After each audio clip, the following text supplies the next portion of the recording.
Bora lá, galerinha. O Iceberg de Mistérios e Fenômenos Inexplicáveis, parte 2 do canal do Dio Magenta. Magenta? Acho que é Magenta, né, que se fala.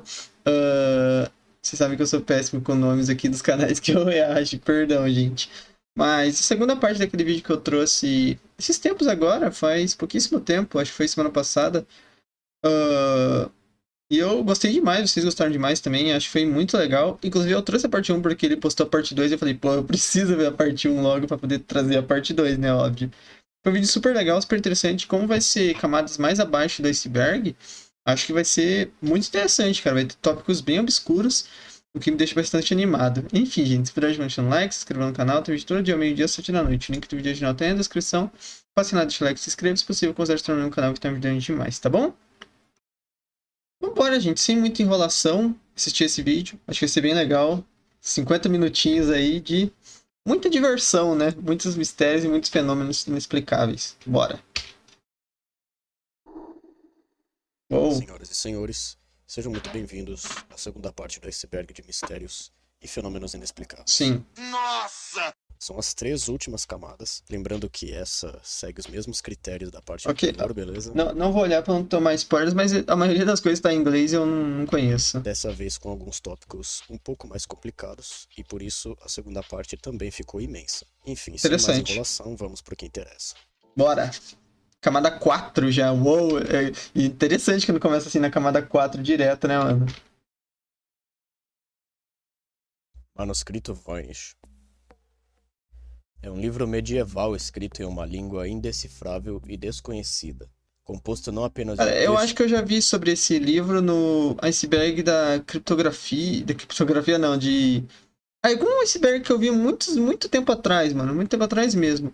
Ou se eu não vi lá, eu vi em algum outro lugar. Eu sei que é um livro meio indecifrável, mas eu não lembro a história dele. Mas também várias ilustrações coloridas. Além da Caramba, escritura né? desconhecida, o livro possui algumas inscrições em latim e até uma em alemão. Como não dá para ler o conteúdo, o mesmo foi separado conforme as ilustrações. Várias páginas possuem ilustrações de plantas desconhecidas, indicando conteúdo relacionado à botânica Plantas, e, né? por associação, medicina. Astrologia e astronomia, identificados pelas ilustrações de Interessante. estrelas, planetas e aspectos do zodíaco. E seções marcadas com símbolos indicando parágrafos. Caraca. Acredita-se que esses se Isso tratam daqui, uma mulher peladona. de receitas. Um outro fator curioso é que cada página Caraca, o livro tá aberto, olha. Interessante, gente. Que loucura. possui numeração. A primeira pessoa É que a letra. Tem uma letra, né, de fato. Mas por que será que não conseguiram descriptografar até hoje, né? Deve ter algum sentido, de fato. dita ter posse do manuscrito Voynich foi um cara chamado George Baresch, um alquimista tcheco. Ele busca ajuda Uou, alquimista? para decifrar esse livro misterioso que possuía há algum tempo para Athanasius Kircher, um estudioso do Colégio Romano, a escola dos jesuítas na época, ficando então em posse da instituição após a morte dos dois. Passa-se centenas de anos e os jesuítas vendem algumas de suas posses para a Biblioteca do Vaticano. Em 1912, um tal de Wilfrid Voynich comprou parte Ok, por isso do nome. desse acervo e não demorou para o manuscrito se destacar entre suas novas aquisições. Caramba. Através de uma análise de radiocarbono foi determinado que o manuscrito foi feito entre 1401 e 1438. Wilfrid, assim como os antigos donos do manuscrito, tentou decifrar o negócio e não Feito quando? 38, determinado que o manuscrito foi feito entre 1401 e 1438. Na Idade Média mesmo. Wilfrid, assim como os antigos donos do manuscrito, tentou decifrar o negócio e não conseguiu. A língua do texto foi denominada Voynichês, e sua estrutura se É um bom nome. Caramba, mas. Estranho, né? assemelha bastante à escrita de um idioma tradicional. É escrito de cima. Caramba. Tem letras que se repetem, ó. Essa com essa, ó. Mas ela aparece no começo e no final da palavra. Interessante, né, cara? Para baixo, da direita para a esquerda. Há espaços entre as letras em conjunto, ou seja, formação de palavras, diferença entre letras maiúsculas e minúsculas. Repare que há espaços faltando na transcrição para o alfabeto romano. Isso porque para decifrar os textos, Interessante, mas. Praticamente em cima tem quase todo o alfabeto. obviamente, é preciso um equivalente conhecido. E como se não fosse bastante, ainda faltaria traduzir a língua desses textos. Oh, O significado do livro como um todo foi perdido, e talvez por isso nossa, essa imagem tá nele também? Que isso? nunca seja decifrado. Gente, essa última imagem aí me deixou com uma pulga atrás da orelha, né? Mas é muito difícil realmente, porque além de você ter que traduzir, as letras e tudo mais, buscar equivalências, você ainda tem que decifrar a palavra em si, né? A palavra também é outra palavra, é outra língua. Caraca, que loucura. Mas o cara que fez isso, ou é um alien mesmo que fez, né, cara? Bom, é muito estranho de fato, gente. Caramba, mas muito interessante. Eu adoro essas histórias de livros, assim, bizarros e tudo mais, mas eu acho que eu já tinha visto em algum lugar esse livro antes. Ele não me é estranho o nome também. Enfim, vamos pro próximo. Charles E. Pickles. Ok. Charles Peck. A colisão de trens em Chatsworth em 2008 ocasionou em grandes baixas. Não somente isso, mas atividades futuras foram iniciadas para reforçar medidas de segurança em ferrovias. Um trem de passageiros transportando mais de 200 Nunca andei de trem, alguém já andou aí? pessoas colidiu com um trem de carga. A colisão, dita ser causada principalmente pelo maquinista, que estava distraído trocando mensagem no celular, não se Ok. atentou em um sinal vermelho no trilho. 135 pessoas ficaram feridas e 25 morreram. Uma das Nossa, vítimas caramba, muita gente. era Charles Peck, de 49 anos. Durante um período de 12 horas após o acidente, os familiares de Charles recebiam ligações mudas de seu telefone. Alguns retornavam as ligações, mas caía na caixa postal. Os trens bateram por volta das 4 da tarde, e as ligações do celular de Charles começaram das 9 da noite até as 3 da manhã do outro dia. Ou seja, foram feitas durante o período em que as equipes de resgate estavam buscando as vítimas. Apesar de conseguirem recuperar seu corpo, o celular de Charles nunca foi encontrado, e é dito que ele morreu na hora do impacto. Não há uma explicação de como essas ligações foram feitas.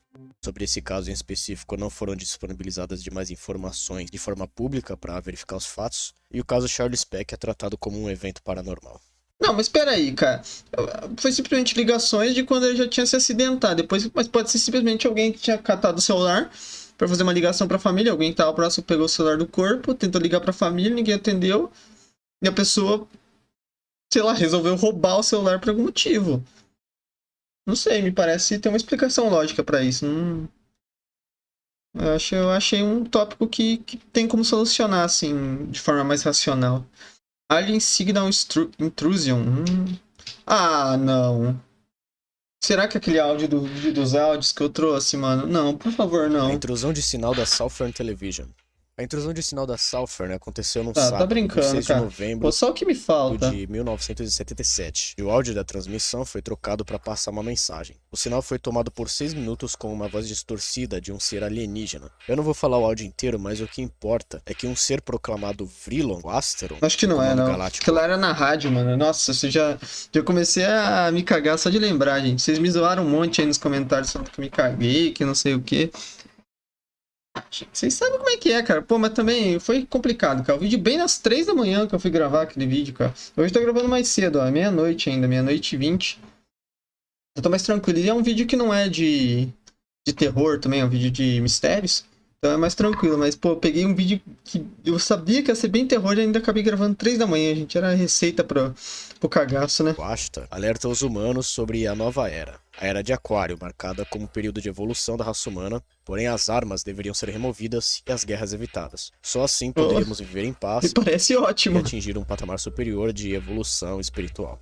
Similar Eu concordo com esse ponto, eu ao acho. incidente Max Headroom, um transmissor pirata emitiu um sinal com uma frequência mais alta do que o transmissor de Hannington usado pelo canal de TV. Claro que não era um alien, era um troll que fez essa intrusão como uma forma de protesto, digamos assim. Procurei por uma Interessante. gravação do incidente, mas eu não achei. Eu suponho que a gravação existiu em algum momento, mas passou o tempo Com certeza. e não foi passada para o formato digital. Uma nota no momento da edição. O áudio da intrusão está sim disponível na internet. Oh. O que não está é a gravação do incidente, só para deixar claro. Mesmo com várias questões Ok. em aberto e mistérios, tava o com caso foi medo. encerrado há muito tempo. Acho que e não o deve ser tão responsável pelo bizarro, roubo do não. sinal nunca foi identificado.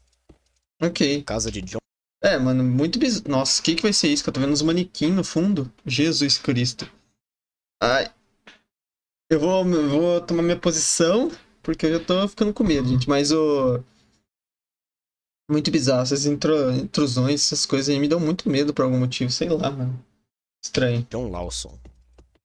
Esses são 3 estranhos manequins Que que loucura, habitam cara. uma casa em New Hamburg, nos States. Os Habitam? manequins todos os dias trocavam de lugar e até mesmo de roupas. Ninguém sabia quem morava naquela casa, também nunca viram alguém movendo ou trocando os manequins, nem saindo ou entrando de lá. Teorias sugerem que os manequins estão relacionados com a história da casa, que é quase inexistente. Sabemos que a casa foi construída Caraca. por volta de Já é uma casa que passa uma vibe bem estranha, né? Mas a árvore é muito bonita. 1840, sendo uma das residências mais antigas de New Hamburg. Em 1871, um trem de carga carregando óleo Um trenzinho bonito, né? Meio anos 50, parece. escapou dos trilhos e colidiu com um trem de passageiros numa área próxima à casa.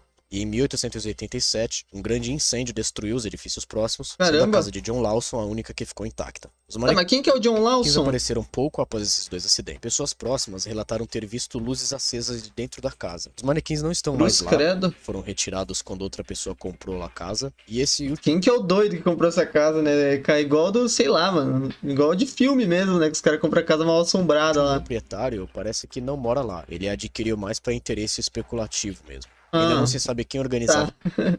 Sempre os eles. manequins e também os motivos ainda permanecem um mistério. Os e-mails de Jack Ok, mano. Loucura esse, hein? Estranho, muito estranho. Muito estranho. Eu não sei o que comentar. Só foi bem bizarro. Jack Froze e-mails. Froze. Uma história similar ao caso do Charles Peck. Jack Froze, de 32 anos, morreu repentinamente de arritmia cardíaca. O que é estranho, pois Jack era um homem relativamente saudável. O que intrigou ainda mais seus familiares e amigos foram mensagens enviadas Mas até aí as pessoas realmente, infelizmente, acontece do nada com muitas pessoas. por ele 5 meses depois de sua morte. O primeiro a receber um e-mail desses foi o melhor amigo de Jack, o Tim Hart. A mensagem dizia: "Estou te vendo, tá me ouvindo? Eu estou na sua Meu casa, Deus! limpa a porra do sótão." Outro a receber Caraca, que uma loucura. mensagem foi Jimmy, o primo de Jack, que também era um amigo dele. "E aí, Jimmy, eu sabia que você ia quebrar o tornozelo. Eu te avisei, tenha mais cuidado." Pouco antes de morrer, Jack Deus o fez livre, uma mano. zoação com o Tim, falando que ele precisava limpar a casa e o Jimmy havia machucado o pé cerca de uma semana antes de receber aquela mensagem.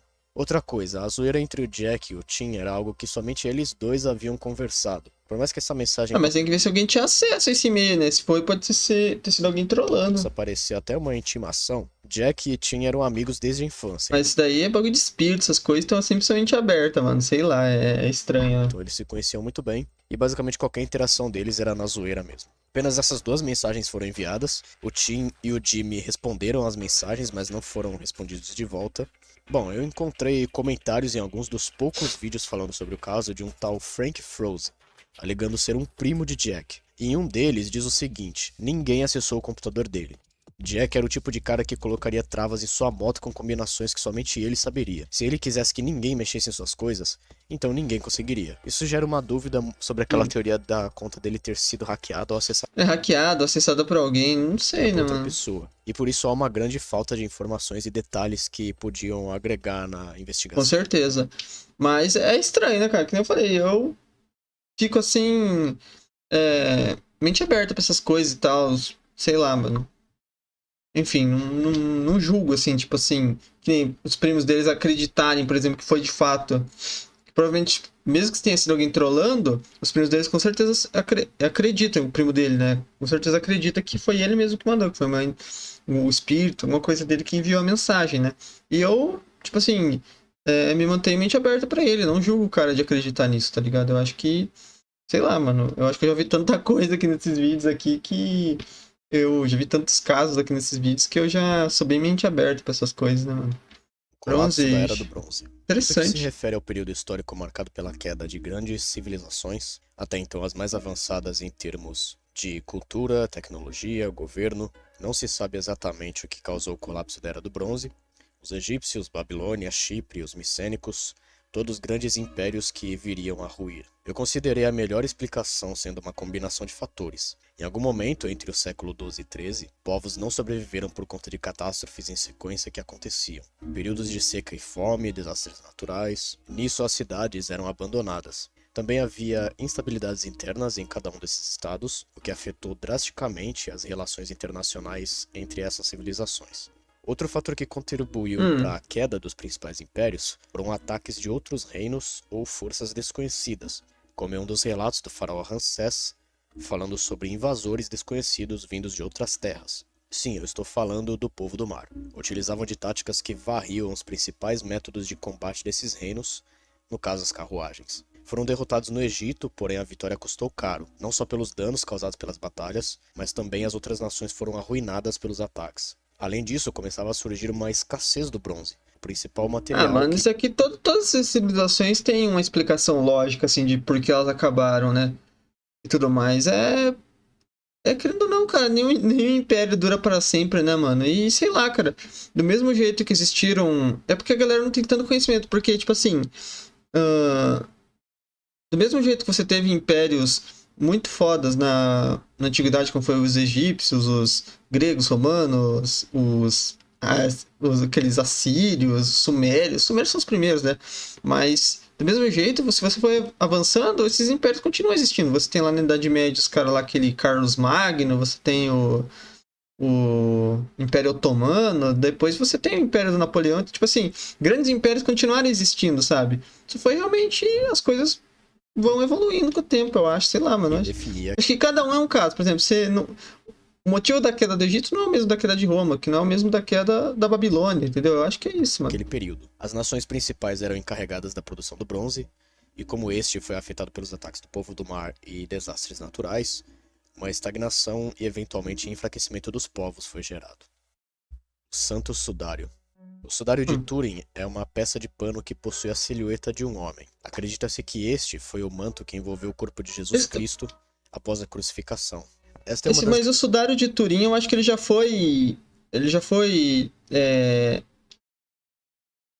Dito que não é de fato, né? Já foram feitos estudos assim, né? É muito, cara, eu acho isso daqui uma parada muito. Mesmo que não seja de fato de Jesus, eu acho ainda assim muito bizarro. Tipo, pensar que isso aqui cobriu o rosto de alguém de muito tempo atrás, tá ligado? relíquias relacionadas a Jesus, no caso o manto sagrado que mostra o rosto de Cristo. Não apenas um item de grande importância religiosa, mas também histórica. Com A primeira certeza. ocorrência do sudário é do ano de 1356, onde o pano estaria em posse de uma igreja numa vila na França. Quando? É do ano de 1356, onde Pois o é, pano mano. estaria... Só que, tipo assim, é. É complicado fazer esse tipo de suposição, né, cara? Porque, do mesmo jeito que é muito antigo pra gente, é mais antigo. Tipo assim, do mesmo jeito que 1300 é muito antigo pra gente, é muito mais antigo. Jesus é muito mais antigo pra 1300 do que 1300 é pra gente, tá ligado? Então, tipo assim, esse pano teria que ter percorrido ainda 1300 anos, tá ligado? Até chegar nessa igreja. estaria em posse Sei de lá, uma mano. igreja numa vila na França. Acho, Algumas acho muito difícil. décadas depois, um bispo afirma que o sudário é uma farsa, ou seja, o manto já existia há algum tempo antes do primeiro relato histórico do mesmo.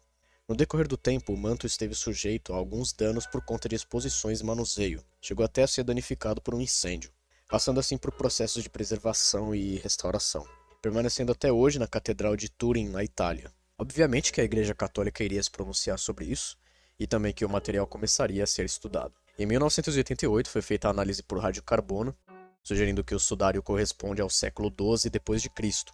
Então, é Então, afirmado que o é. sudário é uma farsa fabricada na Idade Média.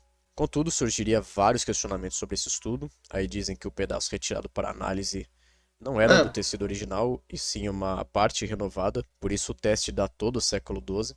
Os argumentos a favor do sudário ser real são: a imagem não corresponde a nenhum método conhecido usado na Idade Média, e a própria análise do radiocarbono é contestada por não ter sido feita corretamente. Além de haver Ah, citações. mano, mas assim, cara, eu acho que se fosse de fato o sudário de Jesus, tipo assim, tipo assim, os caras, eu não acho que eles iriam fazer esse teste aí meia boca. Pô, estão fazendo o teste de radiocarbono do sudário que pode ser do corpo de Jesus, mano. Os caras fizeram bem feito isso, eu não consigo acreditar que eles não fizeram. Que, pô, estão fazendo um bagulho que pode ser uma peça aqui histórica absurda, tá ligado? Talvez uma maior achada arqueológica aí da história. E os caras vão fazer meia boca? Duvido, mano. E. E outra que a imagem que aparece no sudário, do homem que aparece no sudário, é uma imagem que a gente tem. É a imagem que a gente tem que foi. Tipo assim. Não necessariamente é o rosto do Jesus que. Gente, pelo amor de Deus, tenha uma mente aberta aqui, tá? Não tô querendo atacar a religião de ninguém, tá? Pelo amor de Deus, mano. Até porque. Até porque eu posso me considerar cristão. Então, tipo assim. ah, Tipo assim, a imagem que a gente tem de Jesus ali no tecido é uma imagem que a gente tem que foi produzida durante anos, né, cara? Não necessariamente é o rosto do Jesus histórico que viveu, né, cara? Então, sei lá, eu acho bem improvável que o sudário seja real. Nos evangelhos sobre José de Arimateia, que envolveu o corpo de Jesus em peças de pano depois dele ter sido crucificado. Lembra do bispo que afirmou o sudário ser falso? Então, antes desse período, o que se tem sobre o sudário são Então. histórias. O manto ficava à disposição naquela igreja na França. As pessoas veneravam o material sagrado ou até pediam por milagres. Antes do século XIII, Não há documentação histórica citando a mortalha, o que é estranho não haver nenhuma menção clara sobre uma relíquia como essa. E do mesmo jeito que existe, mano, existe outras relíquias da época de Jesus aí que os caras diziam. Tem até lugar que os caras colocam a coroa de espinhos de Jesus e tudo mais, tá ligado? Tem. E esse é um tópico difícil, pois a maioria dos argumentos com ou contra sua veracidade são enviesados. Então, você tem que ter mente aberta isso daqui, gente. Eu tô dando meu ponto de vista de mente aberta. Eu tô falando o que eu penso, mano. Mesmo que, tá ligado? Pô, é claro que eu queria que isso daqui fosse o manto que cobriu Jesus. Eu ia falar, caraca, que descoberta arqueológica absurda, tá ligado? Só que eu acho que com as evidências que a gente tem, eu acho improvável que seja. Eu acho muito improvável. Milagre de Calanda. O milagre de Calanda. Essa é uma Acho muito história estranho. de um fazendeiro que esteve sujeito a um milagre numa cidadezinha da Espanha em 1640. Miguel trabalhava na É. um milagre numa cidadezinha Ele falou Espanha, só que bem na hora eu li ponto de carroça, pensei que poderia ser no Brasil, mas não. da Espanha em 1640. Miguel trabalhava na fazenda do seu tio. Estava transportando uma carroça até uma cidade próxima. Então ele sofre um acidente. Miguel cai da carroça que ele dirigia e uma das rodas passa por cima de sua perna. É dito que o seu tio ajudou a levá-lo a um hospital próximo. Miguel recebe um breve tratamento, mas como era devoto a Santa Nossa Senhora do Pilar, decide ir a um hospital dedicado a ela. Acontece que a viagem até a cidade correspondente demorou quase 2 meses, e lá sua perna estava em um estado terrível. Caramba. A perna de Miguel inevitavelmente teria que ser amputada. 2 anos depois, Miguel acorda magicamente com a mesma perna que tinha antes. Seguinte, uma pessoa pode morrer por gangrena em poucos dias se não for tratado com urgência. Pode começar com uma infecção da área afetada, até chegar em falência dos órgãos. O Miguel passou uma viagem de 60 dias com a perna em estado avançado de gangrena, então ele estaria morto antes mesmo de chegar ao Hospital da Santa. E tem mais, há registros de que esse tal de Miguel existiu, porém os acontecimentos dessa história são inventados, o que significa que o acidente não foi tão grave assim. A história da perna dele ter sido amputada e depois magicamente restaurada vem de relatos de pessoas de uma pequena cidade no século XVI. Há outras questões típicas de cético, mas creio que não são necessárias. As telhas de Ok, interessante, mano, bem interessante. Aí vai muito da fé da religião de vocês aí, rapaziada, pra tentar falar o que vocês pensam sobre tudo isso, né, mano? Enfim, um caso muito interessante. Toynbee Tiles. Toynbee são estranhas placas espalhadas com mensagens gravadas no asfalto, presente em Caramba. várias cidades americanas. Essas placas estão Mas a gente não viu sobre isso na parte 1, não? distribuídas desde os anos 80, e é claro que não se sabe quem é o responsável por espalhar essas mensagens, e ninguém nunca foi avistado gravando as telhas no asfalto. A inscrição Eu acho que eu vi em outro vídeo, então eu definitivamente já vi sobre essas placas. traduzida fica mais ou menos assim. Ideia de Toynbee no filme 2001. Tem até no Brasil, mano, se não me engano, essas placas aí. Tem uma na Avenida Paulista, se não me engano, foi falado no outro Vida vídeo. dos mortos no planeta Júpiter. Cada uma das placas possui uma nota adicional, dando pistas extras do que pode ser isso, talvez. Vamos começar pelas associações mais óbvias. Toynbee refere-se a Arnold J. Toynbee, historiador britânico. Agora, 2001 se trata do Ó o filme de filme, claro. 68, Uma Odisseia no Espaço. A ideia de Toynbee seria um conceito da raça humana atingir um estágio de evolução. Ao reunir os mesmos elementos moleculares que uma pessoa tinha antes de morrer, ela poderia voltar à vida. Ou seja, um conceito de vida após a morte utilizando da ciência. Mas por que Júpiter? Bem, assim como no filme Odisseia no Monolito, Espaço, né? O monolito aparece em Júpiter no filme, se não me engano. A Não, missão- não sei o monolito, acho que é. Ah, alguma coisa aparece em Júpiter. Eu nunca assisti o 2000 completo, nunca, mas eu já vi um vídeo sobre a história muitos anos atrás. para Júpiter seria uma colonização para além do planeta Terra, sendo Júpiter depois de Marte o próximo na linha de Ou tô conquista confundindo, do acho que é Interestelar que tem um buraco negro em Júpiter também. Sei lá, sistema mano. solar e também o maior planeta do mesmo. Não sei como que seria possível fazer isso. Tipo, Júpiter é um planeta gasoso, meio que não dá nem pra pisar lá. Eu já vi umas ideias dos caras viverem nas nuvens de Júpiter, ou nas estrelas de Júpiter, com certeza, né? Outras telhas com descrições diferentes, expressando críticas bem agressivas à mídia. Pra quem já viu, é muito interessante. Isso é um estudo muito legal, gente. Se vocês nunca pararam pra pesquisar, pesquisem sobre as luas de Júpiter, que são muito legais. Tem luas com um oceano líquido, tipo, debaixo da Terra. Eu já vi muito lá no canal do Space Today, mano, ele falando. É muito interessante, muito legal mesmo. Tem um documentário só sobre o tema. Justin Dewar se tornou obcecado pelo mistério das placas e há mais de 10 anos organiza pesquisas sobre o tema e reúne material para desvendar 10 anos e o cara nunca conseguiu pegar uma câmera de segurança gravando quem tá fazendo essas placas. Sendo que tem umas placas que estão em lugares muito, tipo assim, Não é possível que ninguém viu esses caras História. fazendo. Encontraram o endereço de uma casa na Filadélfia e uma placa no Chile. Com essa pista, chegaram a uma pessoa que poderia ser o artista, entre aspas, responsável. Sevi Verna. Encontraram alguns materiais sobre entrevistas feitas de um homem falando sobre o mesmo tópico das telhas de Toynbee, colonização do planeta Júpiter e trazer os mortos de volta à vida. Seguinte, vou chamar o cara das telhas de Sevi agora, beleza? Em algum momento nos anos 80, Sevi descobre através das obras de Arnold Toynbee o conceito de atingir uma forma de ressurreição através de métodos científicos. Ele tenta promover essa ideia na mídia, mas é ignorado e até mesmo ridicularizado, dadas as críticas à mídia nas placas. Então Sevi busca espalhar essa ideia por outros métodos. Justin, mesmo tentando muito, não teve nenhuma resposta do Sevi. No documentário, ele conta uma história bem estranha.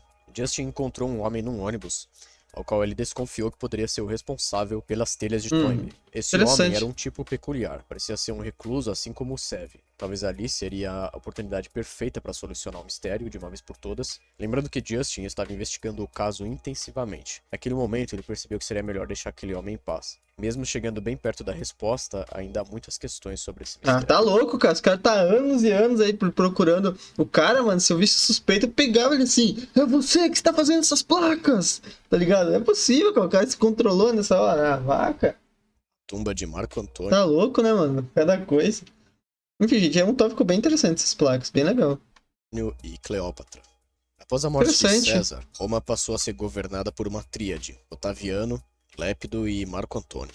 O triunvirato. Esse último se envolve com a rainha Cleópatra. Os três, por mais que serviram juntos à República, viriam a criar alguns desentendimentos ao... Eu conheço um pouquinho de Império Romano, gente. Eu dou umas palhinhas aqui de vez em quando, vocês estão ligados? Viriam o poder de Roma.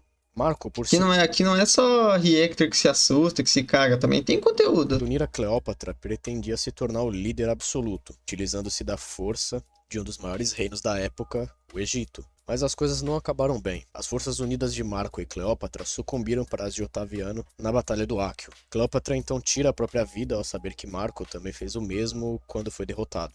Depois disso, Otaviano se torna o líder absoluto, causando o término da República e a ascensão do Império Romano. É dito que Otaviano, como forma de honra aos amantes, preparou um funeral. Marco Antônio e Cleópatra foram enterrados lado a lado. Não se sabe onde, provavelmente nem seja mais possível achar. A Alexandria de hoje é um lugar totalmente diferente do que era antes. E a teoria mais falada é que a cova de Marco Antônio e Cleópatra está submersa. Algumas notícias recentes afirmam que a tumba está próxima de ser encontrada. Apesar disso tudo, há também a possibilidade de eles nem terem sido enterrados, visto que os romanos tinham outras práticas funerárias, como por exemplo, a cremação. Aí que tá. Prática major. Só que eles conservavam, até onde eu sei. Não, até onde eu sei não, eles conservavam mesmo em urnas e tal, como fazem hoje em dia, quando cremam, conservam em uma urna. Eu sei disso porque uma vez eu tava vendo sobre a queda de Roma e Roma tava já caindo, ela foi saqueada, não sei, acho que foi 410. Roma foi saqueada e daí ela foi... É que é duro chamar de bárbaros, né? Os caras conheciam como os povos que invadiram Roma, na verdade. Eles tinham lá um mausoléu que ficava a urna de todos os... Não sei se todos os imperadores, mas tinha vários imperadores de Roma. Daí os caras pegaram e espalharam a cinza assim de vingança, tá ligado? Podem ter feito a mesma coisa com o de Cleópatra, tipo, roubado a urna e espalhado as cinzas, tá ligado? E se foi isso de fato aconteceu, a gente não conhece ver, mas pelo menos o mausoléu onde era deixadas essas urnas, talvez fosse possível de se encontrar. Mas faz muitos anos, né? Mais de 2000 anos. Né? Majoritária na época. Além disso, Otaviano pode nem ter feito uma tumba para ela. Afinal, não faria muito sentido ele tratar o inimigo com tanto respeito após a sua conquista. Mas eu acho que ele respeitaria por, sei lá, mano. Eu acho que eu não consigo ver os caras. Não acho que era esse nível de ódio, assim. Era mais uma disputa realmente que. Sei lá, mano. Roubo de diamantes de Antwerp. Sendo sincero com vocês, eu sei mais sobre o fim do Império Romano do que o começo do Império Romano. Então eu não sei muito o que comentar com suas possibilidades. Esse aqui parece até história de filme. Se trata de um roubo de diamantes que aconteceu em 2003 em Antwerp, na Bélgica. Os ladrões levaram cerca de 100 milhões em itens valiosos. Os caras burlaram um sistema de segurança insano, com detectores de calor, sensores e destravaram o cofre. Missão impossível. Como se não fosse nada. Também passaram despercebidos pelo alarme e fizeram a limpa. O distrito de Antwerp é um local com grande circulação e comércio de diamantes. Esse é um caso de 20 anos atrás e até hoje somente uma pequena parte dos itens roubados foram recuperados. O edifício central, mesmo com uma segurança tão sofisticada, ainda assim foi alvo do que ficou conhecido como o roubo do século. Dado um tempo após o ocorrido, a polícia chega a um nome: Leonardo Notarbartolo, que já era suspeito de possuir Caraca, conexões com é um belo nome. a máfia italiana. Foi condenado a 10 anos de prisão por chefiar a quadrilha que planejou o roubo. Leonardo frequentava o centro de diamantes ocasionalmente, chegando até a ficar conhecido por ali. Como ele já cometia alguns crimes, Caramba, mas que coisa, né? Ele que era o mandante acabou preso e provavelmente os que estavam ajudando ele estão aí no mundo aí gastando essa grana, né? É, às vezes ser o cabeça não é muito bom, né? Leonardo começava a fazer alguns preparativos para um eventual saque dos cofres, se fosse possível, tirando algumas fotos do local. Num belo dia, um homem pergunta a Leonardo se o prédio dos diamantes poderia ser roubado. Ele responde que não e mostra algumas das fotos. Meses depois, esse comerciante entra em contato e pede para que o acompanhe até um Caramba, parece história de GTA, né, cara? depósito abandonado. Lá estava uma réplica da sala do cofre de Antwerp. O comerciante apresenta a Leonardo a mais 3 homens que depois formariam um time para roubar o centro de diamantes. São eles: o especialista, um expert em eletrônicos e alarmes. Caramba, parece mesmo, né, cara? Quando você vai fazer uma missão de roubo no GTA lá, que você tem que contratar uma equipe no GTA V. Espero que tenha isso no 6, que era muito maneiro, mas na vida real é óbvio que eu não vou para esse tipo de coisa. Isso é errado. Não existia nenhum dispositivo que esse cara não poderia desabilitar.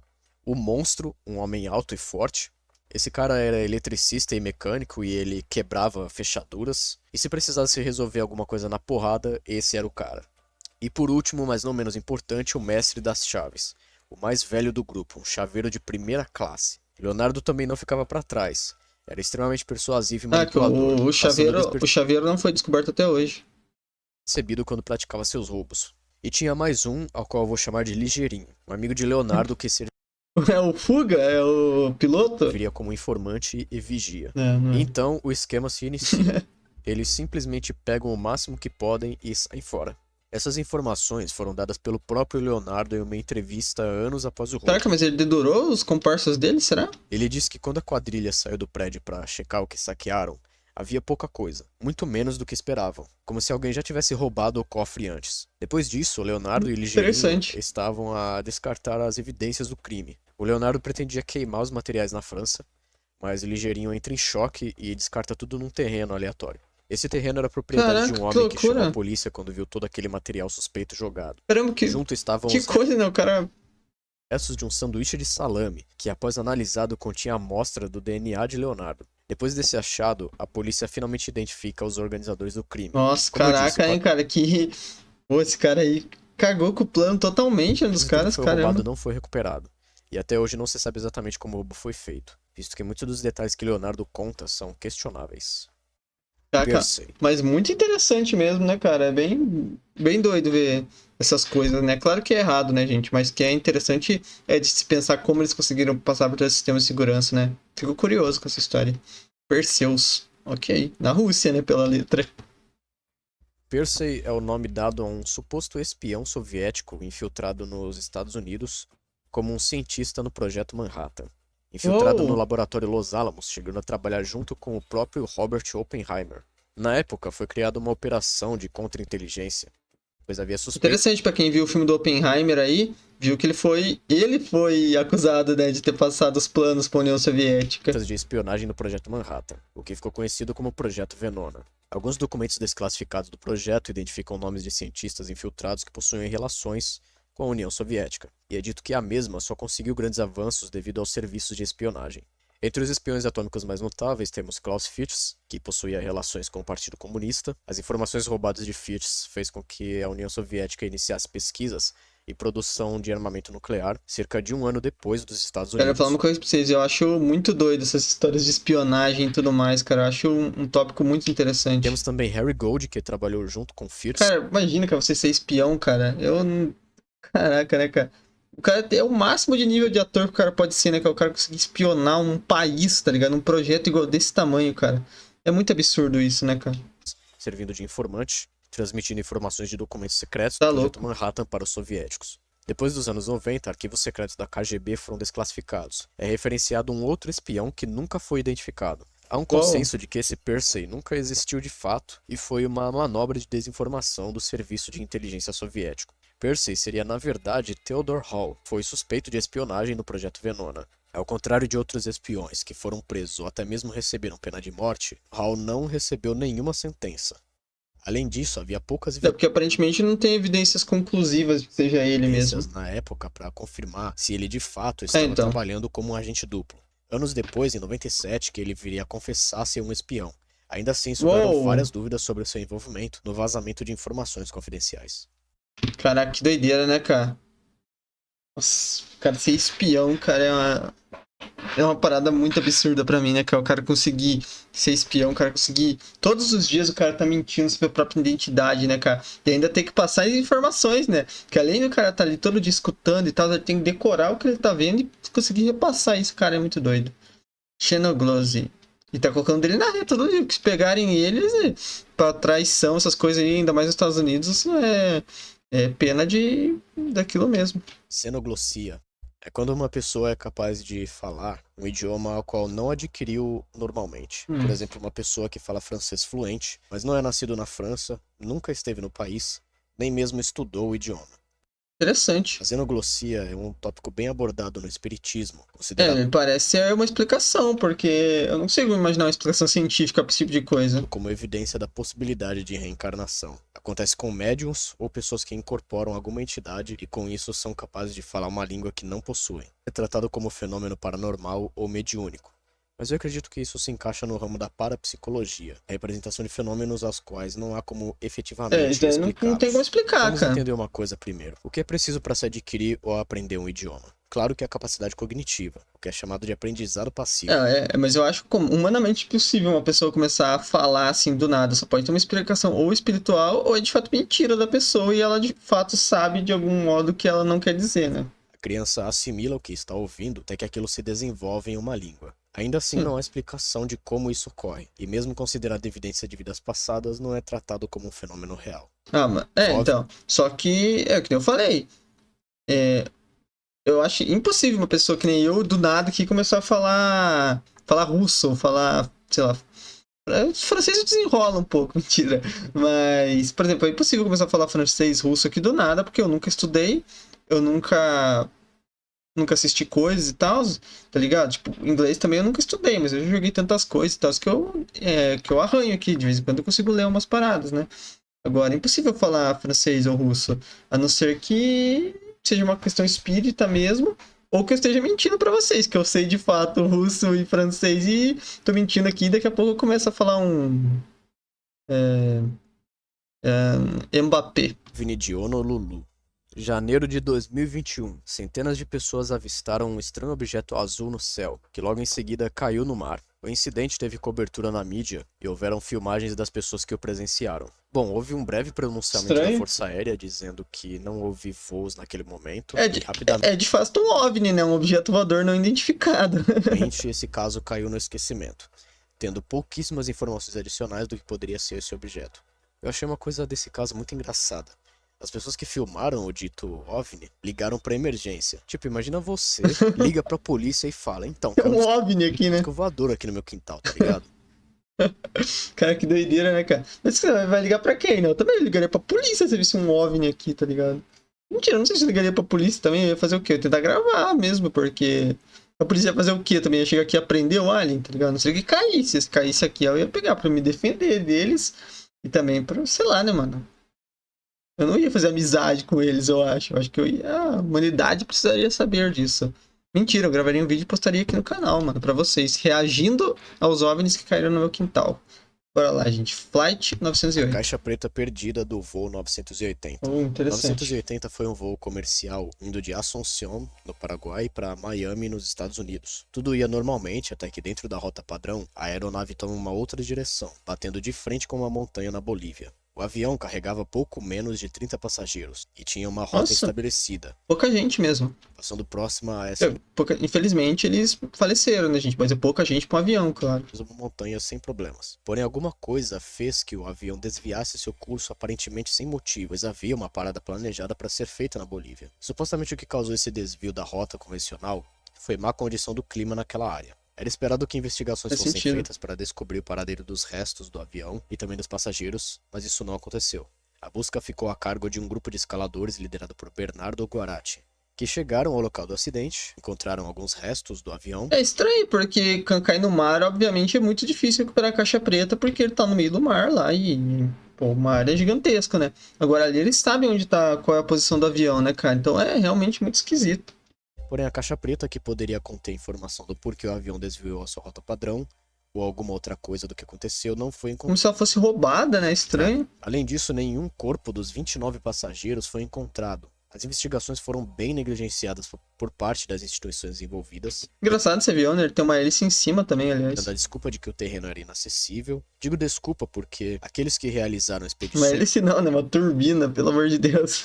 tiveram acesso ao local sem nenhum problema. O único fator que poderia dificultar as buscas na área era a neve. Depois foi encontrado em alguns dos destroços material contrabandeado. Entre eles estavam tecidos como couro e Cara. peles de animais. Na mesma linha de investigação, juntaram pistas sobre transporte de ouro branco em outras aeronaves da Eastern Airlines. Nesse caso, os veículos da companhia estariam Como assim ouro branco? São termo pra alguma outra coisa? sendo usados para transporte de itens ilícitos. O que é muito estranho, pois acharam material contrabandeado, mas não acharam nenhum corpo das pessoas que estavam a bordo. O ponto é, parece que houve um grande encobrimento de informação sobre o incidente. A Eastern Airlines já enfrentava alguns problemas de incidentes passados a este, e como era de se esperar, seus serviços foram descontinuados poucos anos após o acidente do 980. Vários anos depois, Bernardo, o Estranho. escalador que realizou a busca do voo em 1985, dá uma entrevista provendo algumas informações sobre o caso. Ele diz que foi contratado pela embaixada americana para fazer o serviço, e durante a expedição, sua equipe foi abordada por oficiais militares da Bolívia, sendo submetidos a uma vistoria. Leonardo diz que recebeu uma ameaça para não falar sobre o que ele encontrou. Passa-se os anos e o caso cai no esquecimento. Não se sabe o que causou a queda do avião, se de fato a mano. companhia estava envolvida em atividades ilícitas, e o porquê as pessoas a bordo estavam completamente desaparecidas. Caraca, isso foi uma sabotagem, hein, gente? Foi uma sabotagem, foi alguma coisa assim. Isso teve causa e consequências isso daí. Não foi um acidente. É isso que eu tô dizendo. Eu acho que não foi um acidente, cara. Tudo leva a crer. Tinha algo que eles não queriam que eles queriam que caísse o avião. Tinha algo. Isso aqui, com certeza, gente, assim, pô, não é possível, cara. Tem muitas evidências indicando que isso aqui não foi acidental. Eu acho. Dá pra. Isso daqui é uma. Eu não acho que nem teoria da conspiração, porque não é uma teoria da conspiração, porque é uma teoria, de fato, uma teoria, porque eu acho que tem muitas evidências, né? A explosão das pedras guia da Geórgia. As pedras guia da Geórgia gerou Um controvérsia monumento maneiro, né? desde o dia em que foram construídas. Alvo de teorias conspiratórias de que é um monumento Porque é. satânico dos Illuminati, que não sei o quê. Me parece é uma pedra legal. Um monumento me parece muito. Me lembrou Stonehenge, né, cara? Me parece um monumento antigo, assim, na floresta ainda, achei bem bonito. Eles estão de olho em nós. O conteúdo gravado nas pedras é extremamente mal interpretado. E há muita discussão falando que as inscrições são um prenúncio do anticristo e blá blá blá. Bom, o foco aqui é sobre a explosão causada no monumento em Será que foi alguém que. Alguém que teve raiva por esses motivos aí? Algum religioso, alguma coisa assim? Mano? julho de 2022. A detonação ocorreu por volta das 4 da manhã e nenhum suspeito foi identificado. A polícia soltou vídeos de câmeras próximas.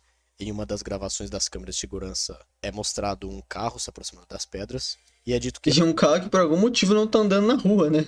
há outras capturas, mas a polícia não chegou a divulgar. Por um lado, alguns consideraram esse ataque um absurdo e dizem que a explosão foi causada por conspiracionistas. Depois do incidente, Me parece, eu falei religiosos, perdão, gente, mas conspiracionistas, tá? Eu digo conspiracionistas religiosos, porque provavelmente com viés religioso, entendeu? as pedras foram removidas e o local fechado por período indeterminado. Lembrando que é necessário equipamento pesado para movimentar o monumento. As pedras foram tiradas cerca de um dia depois da explosão. Sobre isso há uma grande desconfiança, mas o motivo pode ser bem mais simples. A explosão destruiu somente uma parte da estrutura, Sim. então tiraram tudo por segurança. Em relação aos Faz sentido, porque como era, assim, medo de cair, né? Alguém tinha passando embaixo, como agora perdeu uma das bases, né? Faz sentido. investigações, se houveram, quase nada veio a público. Enfim, gente, intrigante, bem intrigante, porque... Sei lá, né, mano?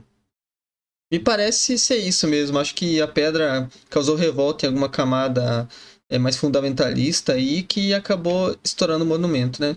Infelizmente, porque eu não vejo nada de... Não tinha lido, não li as inscrições, não sei se tinha algum realmente problema, e mesmo que tivesse, sei lá, né, mano?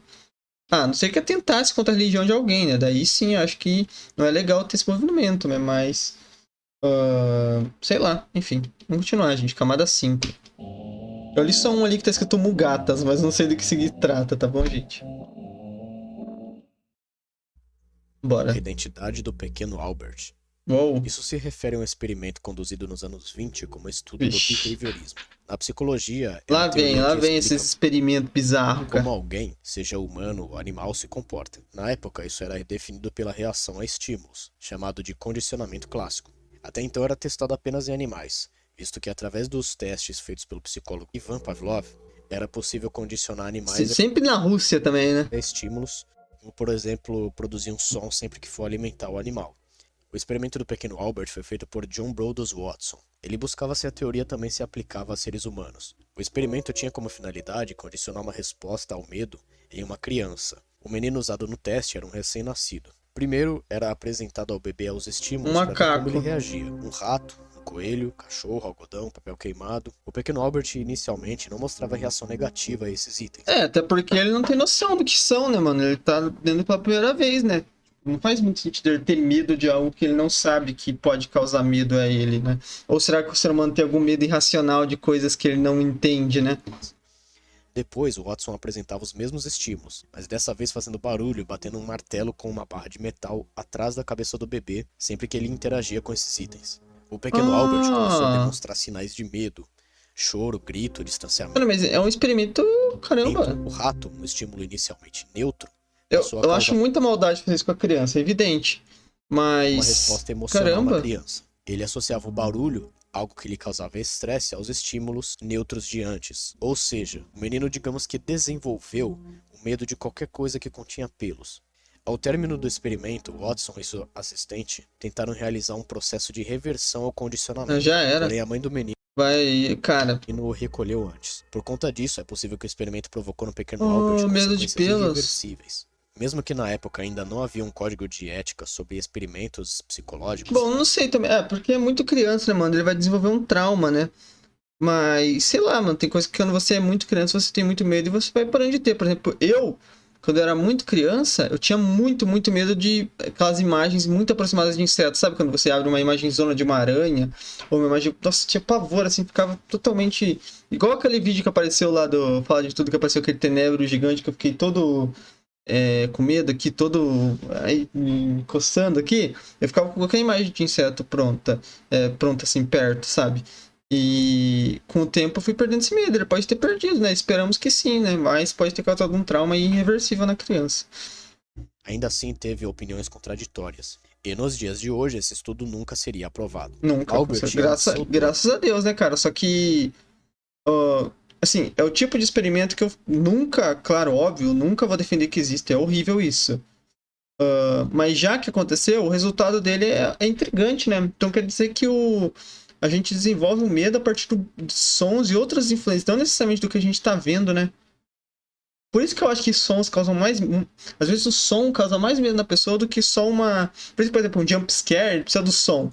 Se for só a imagem, você se assusta, mas você não toma aquele puta susto, tá ligado? Doido isso. Inicialmente, a identidade do bebê foi mantida em segredo. Alguns estudos foram feitos para descobrir o que aconteceu com ele e qual era sua real identidade. Fontes afirmam que ele era Douglas Merritt, filho de uma enfermeira que faleceu quando chegou aos 6 anos de idade. Outra E vocês talvez se perguntem aí, gente, por que uma mãe deixaria o filho se passar por isso? Provavelmente eles davam dinheiro mesmo, tá? teoria supõe que o bebê era William Albert Naquele Bard. outro vídeo que eu fiz muito tempo atrás lá de experimentos, geralmente os caras ofereciam dinheiro, né, para as mães, para aceitar deixar o filho aí. Isso não é certo, óbvio que não é certo, mas, entendeu? Vocês entenderam o motivo. Ao contrário do primeiro, este viveu bastante e tinha uma aversão peculiar a animais, principalmente aos cachorros que seus familiares próximos tinham. De qualquer forma, ainda não se sabe como o experimento Estranho isso, né? no Albert, e em relação a como o experimento contribuiu ao ramo da psicologia, é debatido, seja pela metodologia utilizada e da posição ética estabelecida na era moderna. Mas Perdido. é estranho, né, cara? Tipo assim, sei lá, né? Muito bizarro. Horrível esse experimento ter acontecido, né? Mas, o que eu ia falar? Bom, espero que ele tenha, que nem ele falou, talvez ele não necessariamente tenha um medo, mas sim uma aversão, né? Uma versão diferente do medo. Por exemplo, quando eu vi o Tenebro lá, que eu fiquei. Eu não tive medo do Tenebro, assim, não fiquei com medo. Eu tenho uma aversão, sabe? Eu acho nojento ele, sabe? Eu olho pra ele e aquelas perninhas dele lá me dão um horror em mim, sabe? Mas bem que isso é um medo, né? Enfim, sei lá, gente. Eu não sou especialista em nada. No início dos anos 70, nos Estados Unidos e Eu Canadá, vou dar uma olhadinha se tá gravando, tá bom, gente? Dei um segundo. Bora continuar, galera. Vou voltar um pouquinho aqui pra gente ver desde o começo. Só fui dar uma olhadinha se tá gravando, tô com traumas de ter perdido aqueles vídeos. Menino Perdido.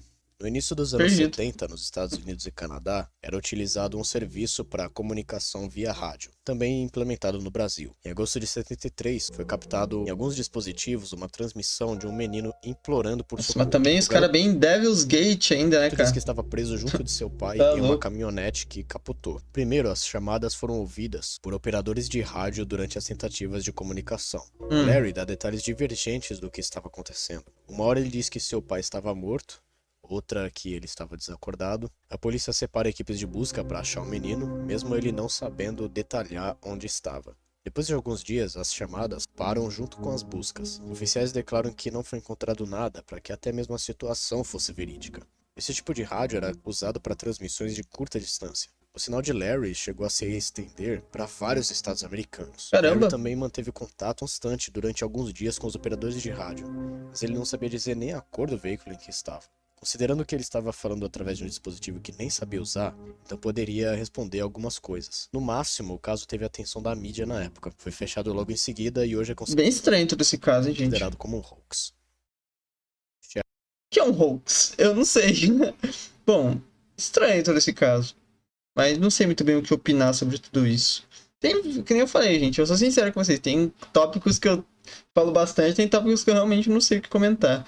Que eu, sei lá, mano, não sei o que eu posso incrementar aqui. Shergar.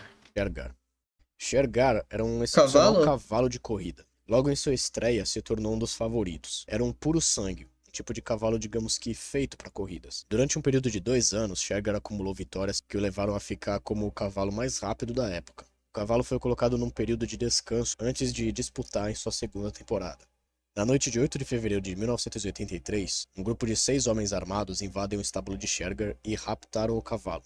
Eles o levaram num daqueles caminhões com aquelas carroças para carregar cavalos. O dono do estábulo, Roubaram ele pela velocidade dele, provavelmente, né? Sr. Fitzgerald, também foi levado e cobriram sua cabeça com um saco. Cara, levaram o cara também, tá? Isso tá ficando estranho. Também foi dado a ele algumas instruções, como não entrar em contato com a polícia da Irlanda sobre o ocorrido e uma palavra-chave que seria usada para futuras negociações. Os ladrões mantêm contato pedindo uma quantia de 3 milhões de libras pelo cavalo. Só que tinha um problema. Foi montado um sindicato que reunia 40 ações de posse do cavalo. Ou seja, uma única pessoa não poderia autorizar sozinha o cumprimento do acordo estabelecido pelos sequestradores, visto que Shergar estava avaliado em milhões de libras. A notícia é que Shergar Eu queria falar que 3 milhões de libras parece muita coisa, mas esses caras que mexem com cavalos aí são milionários, né, gente? foi raptado e se espalhou. Durante as negociações, os sequestradores foram questionados se o cavalo ainda estava vivo. Tiraram fotografias para provar que Shergar coitado. estava sim vivo, deixando-as em um hotel em Dublin. Acontece que as fotos mostravam apenas a cabeça de Shergar. Devido a isso, Pode ter sido tirado na hora que os caras sequestraram ele, né? as autoridades não consideraram como evidência o suficiente. No dia 12, os ladrões recebem a ligação sobre o assunto, e então eles perdem a paciência. Depois dessa, não houveram mais ligações. As investigações se estenderam por toda a Irlanda, sem nenhuma pista relevante. Acredita-se que Shergar foi sequestrado por membros do IRA, o Exército Republicano Irlandês, para gerar fundos para armamentos. Essa foi uma suspeita levantada na época e reforçada mais tarde, quando um ex-membro do IRA, e que era Estranho, né? informante da polícia na época, afirma que de fato foi isso que aconteceu. Ainda assim é uma afirmação E questionável, o que aconteceu com o Shergar? pois carece de detalhes. Por exemplo, ele não diz onde levaram Shergar e nem o que fizeram com ele. Um dos rumores comuns sobre o destino de Shergar é que ele foi assassinado pelo IRA devido a alguns indícios. O IRA tinha meios de financiamento em atividades ilegais na época, como esquemas de lavagem de dinheiro envolvendo corridas de cavalos e apostas. Então, como eles não puderam fechar um acordo, deram um jeito no cavalo para não dar mais dor de cabeça por conta da situação ter escalado. Ah, que pena, né, cara? Eu fico com dó do cavalo. Muito triste. Eu fico torcendo aqui que eles tenham soltado ele e tal. Falado, já que não vamos conseguir nada, vamos soltar o cavalinho na natureza. Mas é óbvio que eles não fizeram isso, gente. Eu acho que realmente eles fizeram a maldade com o cavalo. E não só por ter, mas também por raiva, né? Os caras devem ter ficado com raiva do cavalo por não terem conseguido o dinheiro. Ah, enfim, gente, coitado do cavalo. Pobrezinho, né? Pagou por algo que ele nem sabia, né? Era inocente, não. O animal é sempre inocente. The Sleeping Girl of Turville. Ellen Sadler. Essa aqui é uma daquelas histórias exageradas a um primeiro momento. Ellen Sadler era uma menina que morava em Turville no século XIX, uma vila no interior da Inglaterra. Era a segunda mais velha de 12 irmãos. Por nascer em uma Nossa, família humilde minha de nossa, quanta gente. fazendeiros, foi colocada para trabalhar desde cedo aos seus 11 anos de idade. E ela era diferente das outras crianças, não realizando ou se envolvendo em atividades típicas infantis, como brincar, por exemplo. Se mantinha geralmente apática, mas compromissada com seus afazeres. Ellen tinha vários É um traço que pode acontecer com as crianças. Tem criança que realmente é mais na dela, o negócio de brincar. irmãos, não era acostumada a lidar com crianças, começando a trabalhar em casas como cuidadora dos filhos de figurões em cidades próximas. Mas tinha um problema. Às vezes ela pegava no sono e dormia. Por isso ela foi despedida. Em 19 de março de 1871, Ellen deita-se para dormir como sempre, mas dessa vez nunca mais acorda. A menina Uou! permanece nesse estado de sono profundo durante 9 anos. Ellen Uhum. virou uma atração da família Sadler. É dito que receberam dinheiro de visitantes intrigados com o caso. É, pior que agora eu tava me voltando. Será que eu já não vi sobre isso em algum lugar? É que eu já vi sobre coisas de sono, mas não sei se foi exatamente o caso dela. Menina que nunca acordava. Não houve conclusões nem diagnósticos de qual era a real condição de Ellen. Esse caso pode ser um grande hoax. Bom, quando a mãe da Ellen Hoax seria uma mentira? Alguém souber aí? Deixa nos comentários o que é um hoax, gente. faleceu, ela acorda logo em seguida, o que levanta a suspeita de que ela poderia estar drogando sua filha para parecer que estava Nossa. sempre dormindo. Depois disso, Ellen se casa, tem filhos e foi feliz para sempre. Não há registros Que bom, pelo menos, né? nem informação do que aconteceu com ela, mas provavelmente ela ficou de boa. Caroline Ok, que bom. Espero que, sei lá, mano. Bom, ela pelo menos se livrou do par, mas é muito estranho. Me parece um caso realmente meio forjado, gente. Sei lá. Tipo assim, ela ia acordar e nunca mais apresentar isso. E, tipo, como ela bebia água e comia, a pessoa não pode simplesmente dormir por 9 anos, né? Estranho, né? Muito estranho esse caso mesmo. Acho que tem algum pulo do gato aí que a família fez aí, mano. Sei lá. Walker. A história de Caroline é parecida com a do Paul Toaster. Os pais de Caroline morrem quando ela ainda era criança, então vai morar com seus avós Já não me lembro quem que é o tal do Paul Toaster. com sua irmã. Acontece que ela também dura pouco. Morreu jovem, aos 16 anos, por tuberculose. A Pena. irmã de Caroline mandou construir um monumento em sua homenagem. Muito bonito, por sinal. Sim, sobre o túmulo em si, não há nada demais. O negócio é que flores frescas apareciam É, muito bonito, sim. Geralmente, eu acho legal esses túmulos que os caras fazem com a estátua em cima, acho bem bonito. com frequência. Mesmo depois de 100 anos, flores continuavam a serem colocadas no túmulo de Caroline. Meio que não Hum. tem como saber o porquê das flores, só que a resposta para isso pode ser Nossa, tá lá ainda, tá ligado? bem mais simples do que parece. É um belo monumento, e esse cemitério tem meio que uma tradição mortuária. Tem uma questão bem estúpida que é a seguinte: ah, mas ninguém esperou pra ver quem estava colocando as flores lá? Tipo assim, vamos pensar da seguinte maneira: quem é que vai ficar vigiando o túmulo de uma É, garota aleatória claro. que morreu há mais de 150 anos pra ver quem está colocando as flores? Cara, eu tinha muita vontade de visitar um cemitério desses, assim, bem antigos. Aqui na minha cidade tem um, mas claro que não são tão antigos, assim, tipo... Eu queria visitar um desses aí que tem coisas de outros séculos, sabe? Esses túmulos de outros séculos, ficar olhando ali as plaquinhas, eu acho que seria bem interessante. Ah, sei lá, mano. Mas ao mesmo tempo dá medo, né? Esse cemitério fica numa cidade Ah, bem não tem, principalmente que eu... Ah, eu sozinho eu não iria, com certeza. Ia chamar amigos e tudo mais pra dar uma volta e visitar, né? Porque é interessante, querendo ou não, são monumentos históricos, gente, também, né? Além de, com todo respeito, claro, né? Mas é legal de se ver, é interessante. bem Tem afastada muita história, né? Tem muita história de muitas pessoas. da Alemanha. Duvido muito que alguém ficaria esperando ali. É, pode ser só alguém que fica, caraca, o que é isso? Cadê o Watcher? Tô com medo, não gosto dessas gravações assim estranhas. Mas pode ser só alguém que acha realmente a estátua bonita e gosta de colocar flores ali. Ou essa tradição já foi sabida pelas pessoas daí, as pessoas vão lá e levam de vez em quando uma flor mesmo, tá ligado? Eu acho que é simples isso, não tem muito mistério, não. Ah, eu sei do que se trata, daquela música que a gente reagiu esses dias, mano. Eu imaginei um pouquinho pela foto, eu acho que é daquele cara feio lá.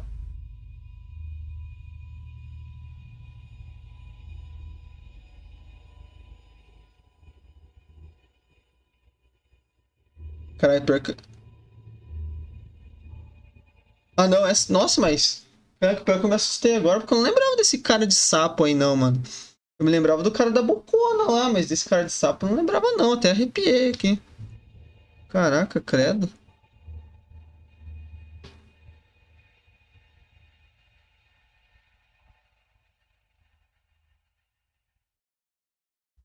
Essa parte do iceberg traz alguns casos de stalkers. Os Ah, ok. Na verdade são só dois, ok, mas o. Eu acho que ele só colocou como referência e tudo mais, mas pra quem não viu essa história aí, saiu no canal esses vídeos aí, o React. Eu não lembro o título do vídeo. Mas é a música que viralizou no TikTok, alguma coisa assim, porque é um clipe de uma música isso, mas que retrata algo que aconteceu mais ou menos, também não é exatamente isso que aconteceu na vida real. três casos que eu vou apresentar aqui são de situações bem confusas que possuem teorias de conclusão improváveis, também não havendo informações ou atividades relevantes por parte das autoridades. Lembrando que as informações desses casos são escassas e divergentes, e por isso eu não vou muito além nesses tópicos. Ok. Derek e Maria Brodus estavam com planos para se mudarem. Eles encontram a casa perfeita para eles e seus 3 filhos. Era Dá numa medo época essas o histórias, né, cara? Deus o livre. relacionável e ambos tinham condições para comprar e reformar a casa. Não Uma demora para linda eles casa. receberem uma Cara, assim, é uma linda casa, realmente. Mas eu não acho que eu gostaria de ter uma casa tão grande assim. Não sei vocês, gente.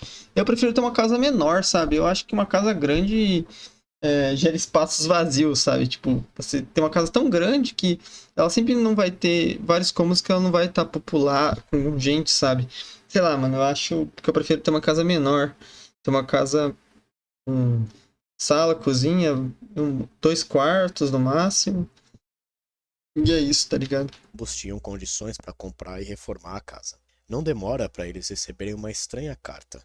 Não gosto, não preciso ter essas antessala, 2 salas de estar, sei lá, tá ligado? Eu acho redundância. Watcher, ou o Observador, alguém que disse estar vigiando a casa por anos, perguntando sobre eles terem se mudado para lá e se eles sabiam do que estava nas paredes da casa. Derek contata a polícia, Credo. não tinha muito que eles poderiam fazer, afinal era só uma carta. Passa um tempo e mais uma carta é enviada. O observador fala que sabe os nomes do casal e das crianças. As reformas finalmente são finalizadas, mas a família Não, mas nunca é uma linda casa, claro, gente. ocupou a casa. Naquele mesmo ano, Ah, mas eu Derek e morro de Maria medo, mano. Eu morro de medo dessas casas dos Estados Unidos, assim. Querendo ou não, mano, uma casa no Brasil, com muro e tudo mais, se o cara pular o muro e estiver aqui olhando na tua janela, o cara invadiu o teu terreno, tá ligado? Você liga pra polícia, o cara tá roubando, tá não sei o que. Você sabe que o bagulho tá um nível muito absurdo. Mas nesse tipo de casa, o cara pode estar de noite que, ó, vou trollar as pessoas que moram aqui. O cara mete a cara que te assusta e aí, cara. Ou que você, pô, mano, me dá muito medo dessas casas, tá ligado? decidem vender a Sem casa muro, mano. e pode ser que não foi por causa do observador. Os Brodos abrem um processo contra os Woods, os ex-proprietários. Os Woods receberam uma carta do observador antes de deixarem a casa, mas não deram importância. No processo, a família Brodos clama devolução do valor e também das despesas com as reformas e advogados. Além disso, pediram indenização por estarem omitindo informação sobre um stalker envolvido com a casa. Acontece que o processo não foi aprovado Deus pelo o juiz livre, hein, e gente. eles se fuderam. Tiveram que pedir dinheiro emprestado da família para morar em outro lugar e a casa cada vez mais perdia valor de venda. O casal, mesmo com dificuldades depois da má reputação da casa após o caso do Stalker, consegue vender, mesmo assim saíram no prejuízo. Pô, é melhor sair no prejuízo e com vida do que outra coisa, né, cara? Você é louco. Eu também, com certeza, venderia se eu soubesse de um caso desse. Deus o livre, gente. Que horror. As cartas de Circleville. Nos anos 70, várias pessoas de Circleville, em Ohio, receberam em suas caixas de correio cartas contendo informações pessoais, chantagem e várias ameaças. Uma das vítimas principais teve seu marido morto em um acidente e também quase foi de base por causa de uma armadilha que tinha uma pistola. Caraca, Por uma sorte, a armadilha. armadilha falha e ela leva a arma para a polícia. Pelo número de série, descobrem que ela pertencia a Paul Frischer e admite que a arma era dele, mas que não tinha nada a ver com a armadilha. Em sua defesa, Paul fala que a arma foi roubada há algumas semanas. Ele é levado para responder e nisso sua ex-mulher, que era a irmã da Mary... Ah, sei lá, hein, mano. Acho que, tipo assim, se você tem uma arma roubada, você já não deve ter uma arma, né? Mas se fosse dessa vez você tivesse uma arma, você. Acho que a primeira coisa que você deveria fazer é ir na polícia e falar que alguém roubou tua arma, né, cara? havia se divorciado, testemunha contra ele dizendo que Paul era o Stalker. Mesmo tendo um álibi, Paul foi condenado a 10 anos de prisão por tentativa de homicídio. Paul faleceu em 2012 e desde que foi solto em 94 mantinha um site dizendo ser inocente. E mesmo durante seu tempo na prisão, ainda surgiam cartas ameaçando as pessoas de Circleville. A parte realmente estranha é que essas É estranho tudo isso mesmo. Sei lá, né, mano? Mas o cara também vacilou demais, né, gente? Vamos ser sinceros. Se não foi ele, ele vacilou. Tinha que ter ido na polícia, né? cartas eram mandadas para milhares de pessoas na cidade, e isso acontecia num período de quase 20 anos. Depois de 94 não houveram mais cartas, e o Stalker nunca foi identificado. Que doideira, hein? Deus o livre, gente. Que horror. Mukatat. Ó o que eu tinha lido aí, vamos ver. Um conjunto de palavras incompreensíveis no começo de alguns capítulos do Alcorão. Essas palavras não são traduzíveis Interessante. para nenhum idioma conhecido e seu significado é E eu recitando aqui, mano. desconhecido. Os muçulmanos acreditam serem letras em árabe escritas por Maomé e que somente ele e Alá sabem o que significa. No próprio Alcorão não há explicação ou sequer algo citando qual a função dessas letras. Bom, é o seguinte, por que uma divindade iria transmitir uma mensagem de uma forma que aqueles que ele queira que o sigam não possam entender?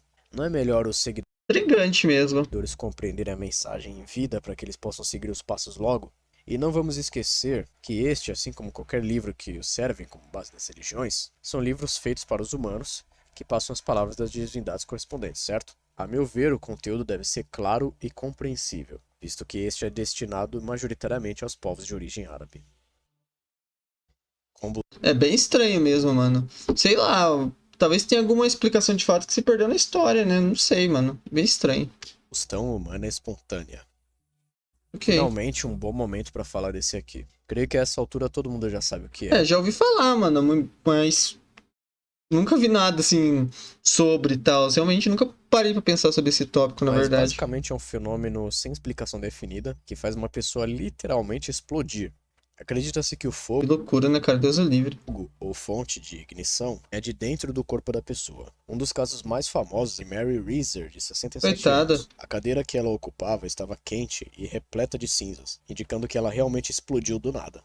Além disso, a única parte de seu corpo encontrada foi sua perna chamuscada. As primeiras E é duro, né, mano? Que como é que você investiga isso pra tentar entender o que causou, né? Sendo que a pessoa explodiu, tá ligado? Não tem como você pegar ela e fazer uma estatística, tentar entender, né? ocorrências de combustão espontânea Estranho. datam do século XVII, e as fontes documentando o fenômeno são, eu diria, básicas. Até mesmo na época, esse evento era considerado como uma superstição.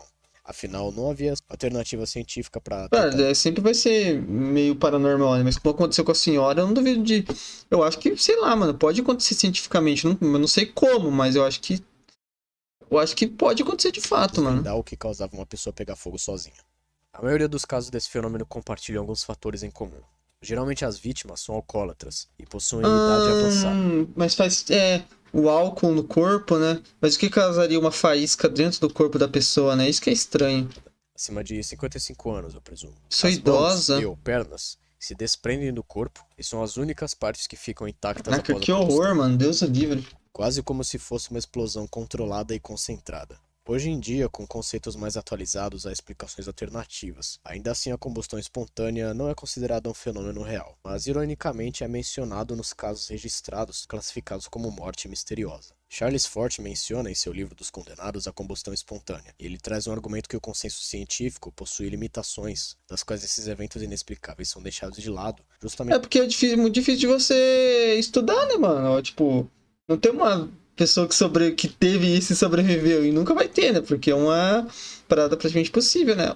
Bom, eu acho que é impossível, né? Pra você sobreviver a esse tipo de coisa. Então, vai ser muito difícil de se estudar.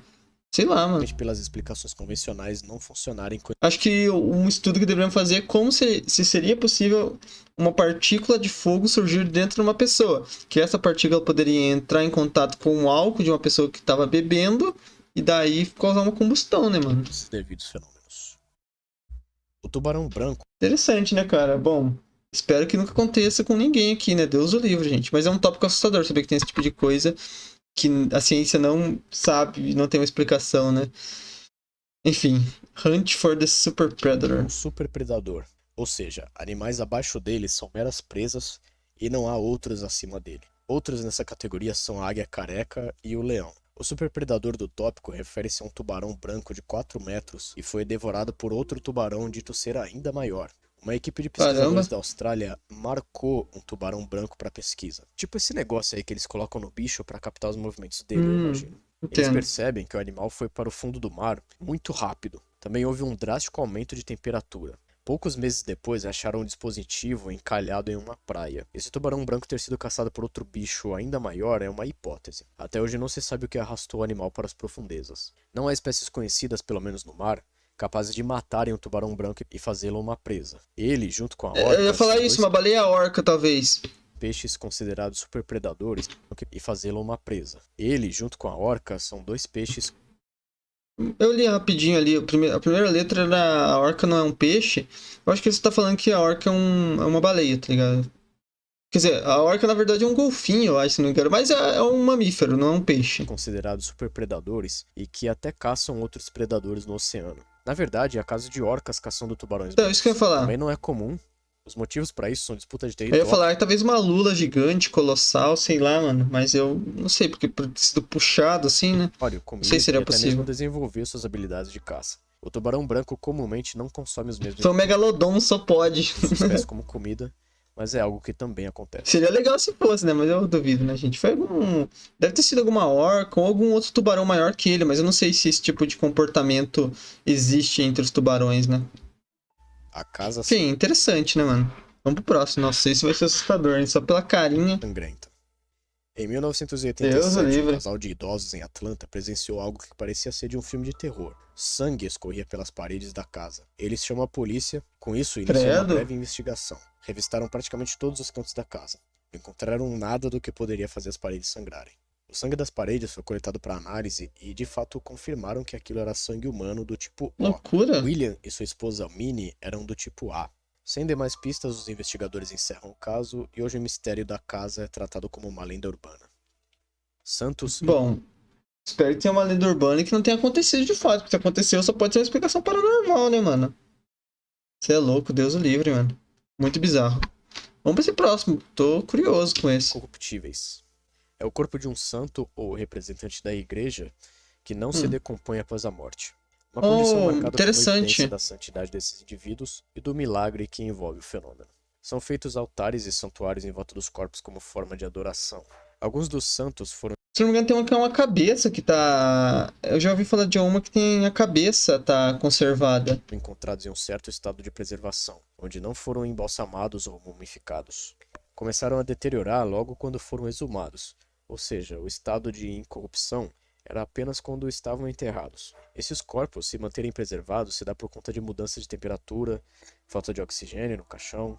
Esses fatores faziam com que o corpo em si demorasse para se decompor. Em várias catedrais na Europa, eles fazem questão de expor um corpo incorrupto. Esses santos, os quais são considerados incorruptos, recebem tratamentos de preservação. São passados camadas de cera no rosto e nas mãos do cadáver. Mas sendo sentido. Sendo sentido, não. Sendo sincero, não sei nem se isso faz sentido do ponto de vista religioso, teológico, né? Porque, querendo ou não, quando a pessoa falece, ela deixa o corpo, na religião, ela deixa o corpo físico e passa a ter um corpo espiritual, né, mano? Então, tipo assim, o corpo físico não se decompor, não sei se é um sinal de santidade, é simplesmente o corpo, tá ligado? Tipo, entenderam? Mostrar sua incorruptibilidade. Além de que os corpos são envolvidos em caixões e ambientes controlados. É, muito estranho, sei lá, mano. Bizarro demais. Vamos pro próximo aqui, não vou tentar ler nenhum. Porque tá muito legal, tá muito bom o vídeo mesmo. Tô achando muito maneiro. Espero que vocês estejam gostando também, tá bom, gente? Vamos embora. Camada 6, a última camada, eu acho, hein? É o último pequenininho aqui. Tem um pequenininho no final, ó. Mas eu acho que ali já falta muito pouco pro final do vídeo. Em 1977, um grupo de 15 pôneis foram encontrados mortos no Parque Nacional de Dartmoor, na Inglaterra. Caramba. Isso é muito bizarro. É mais um universo alternativo de My Little Pony? Não, era um rebanho inteiro e todos apresentavam as mesmas características: ossos quebrados e os corpos haviam apodrecido muito rápido. Até hoje não se sabe o que causou o massacre. Essa área da Inglaterra é um local com um clima relativamente tranquilo. Não acho que uma força da natureza tenha atacado os Foi bichos. alguém. E tem a teoria mais interessante: ataque extraterrestre. Uou. Só é muito engraçado como o artigo da Atlas Obscura fala. A explicação mais plausível é Uou. que um OVNI sobrevoou a área lançando um vórtex que devastou os pôneis. No decorrer dos anos, ataques inexplicáveis Eu não sei não, mano. Eu acho que isso daqui tem mais cara de maldade humana mesmo, a hein? animais foram reportados ao redor do mundo. Ou os aliens zoando, né, mano? Os aliens vou quebrar a costela lá do pônei lá para os humanos ficarem doidos lá. Vamos ver o que eles vão querer explicar. Lendas ou até mesmo animais selvagens como esses. Nessas ocasiões, os animais apresentavam ferimentos incomuns, com partes minuciosamente removidas, dando a entender que a atividade humana também possa ser um fator a considerar. Com certeza. A bomba mas aí eu acho que com certeza tem cara de ser um ser humano desgraçado que fez isso, né? Bom, felizmente. Perdida. Durante um treinamento da Força Aérea Americana em 1958, um caça colidiu com outro jato que carregava uma fucking bomba atômica. O piloto responsável pelo bomber conseguiu pousar o avião em uma base do exército mais próxima e o outro foi ejetado por conta da asa do caça ter sido arrancada. Pouco antes do pouso de emergência, para prevenir uma eventual explosão, a bomba foi descartada no mar. Até hoje, os caras não acharam essa bomba. Após meses de busca, a Força Aérea declara que não haveria perigo de uma detonação devido à bomba não estar devidamente preparada. Alguns fatores indicam que era de fato... E outro ponto que não sei se no mar, tanto tempo depois, ela ainda teria esse risco. Acho que teria desativado ela de alguma forma. ...no armamento nuclear. Documentos desclassificados confirmam isso, e nessa época de Guerra Fria, ambos os lados estavam com essa neurose de ataque nuclear e tinha muito alarme falso também. Porque mesmo depois de décadas eles não conseguem achar e recuperar a arma? Não é tão simples assim. Seria uma... claro, no meio do oceano, impossível. São muito difícil. Querendo ou não, ela é muito grande, uma bomba dessa, mas é pequena pro oceano, né, gente? E ali praticamente impossível achar de novo, né? Mas pra localizar a bomba, o custo seria alto, sem contar o risco... Se não acha um avião, né, cara? Imagine a bomba, que é muito menor. ...dela detonar durante a recuperação, se fosse encontrada. Bom, especificamente os Estados Unidos... Tô falando do avião que levou um. Se não acha um avião, assim, que nem esses de passageiro que infelizmente cai no oceano, os caras não conseguem achar, imagine uma bomba, né? Estados Unidos esteve envolvido em que é muito menor. Nucleares, envolvendo até detonação acidental em áreas habitadas por civis. Caramba. Ixi, que isso, será? Vamos pro próximo.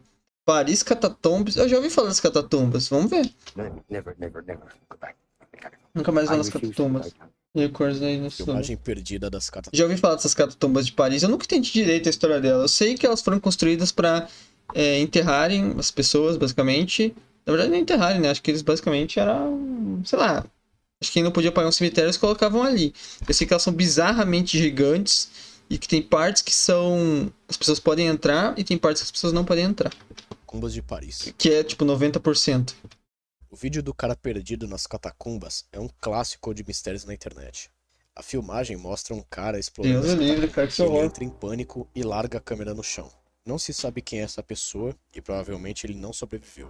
Durante a filmagem... Nossa, mas imagina, cara, também o cara pede, né, cara? Eu nunca entraria nesse lugar, mas nem ferrando, gente. Nem na parte que tem, eu acho que tem uma parte que você pode entrar lá, mano, mas nem ferrando que eu entraria. Deus me livre, gente. Vocês entrariam nesse tipo de aventura aqui, cara? Deus me livre. Nossa, imagina o cara se perder ali e ficar preso pra sempre nesse lugar, cara. O cara vai enlouquecer também. Entra um mar de ossos nos corredores, indicando que ele estava em uma área mais profunda das catacumbas. Lembrando que somente uma parte do complexo é liberada para o público. O vídeo foi encontrado pelo cineasta francês Francis Friedman nos anos 2000 durante uma expedição às catacumbas de Paris. É um fan footage mesmo. Caramba. Um documentário falando sobre o lugar e a misteriosa filmagem que encontrou. Ele junto de sua equipe chegam nos lugares... Nossa, mas que lugar macabro, hein, cara? Deus me livre, cara. ...que foram filmados, mas não decidem ir muito mais além. Meu Deus do céu. O documentário parece ser uma busca séria. Os caras, depois de irem cada vez mais fundo nas catacumbas... Pra quê, né, cara? Nossa senhora, mas nunca que eu ia procurar isso, gente. Nem ferrando, cara. Esse lugar, cara, além de ser bizarro, ele é um lugar aí, mano. Se vocês acreditam em espíritos, essas coisas, esse é o lugar que tem fantasma, né, cara? Meu Deus do céu, cara. E voltam sem nenhuma pista do mistério. A entrada principal das catacumbas não é a única. Possível adentrar o subterrâneo por outros lugares, visto que nos túneis que são fechados ao público... Nossa, mano, é que vocês estão malucos. Isso aqui não existe, né? Mas é um tópico interessante de se ver um vídeo sobre, né? Eu assistiria um vídeo contando a história das catatumbas e tudo mais. Eu acho um tópico bem interessante. Mas agora tudo dentro dela é assustador demais, mano. Meu Deus do céu. Então muitos já foram e vão às catacumbas de forma ilegal. Sim. Devido a isso, eu montei uma teoria própria sobre o vídeo do cara perdido. Considerando que a filmagem é real, esse homem entrou ilegalmente nas catacumbas de forma a conhecer e explorar o local. Posteriormente, tô me dando uma agonia, mano. Tô me dando uma agonia esse vídeo. Encontrado por Francis Friedman.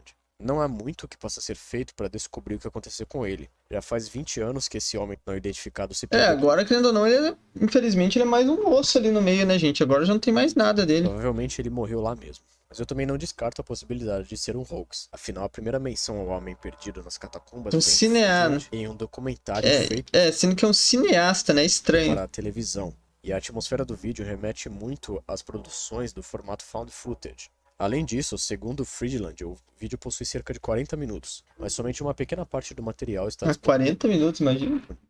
Como eu falei, muitos invadem as catacumbas.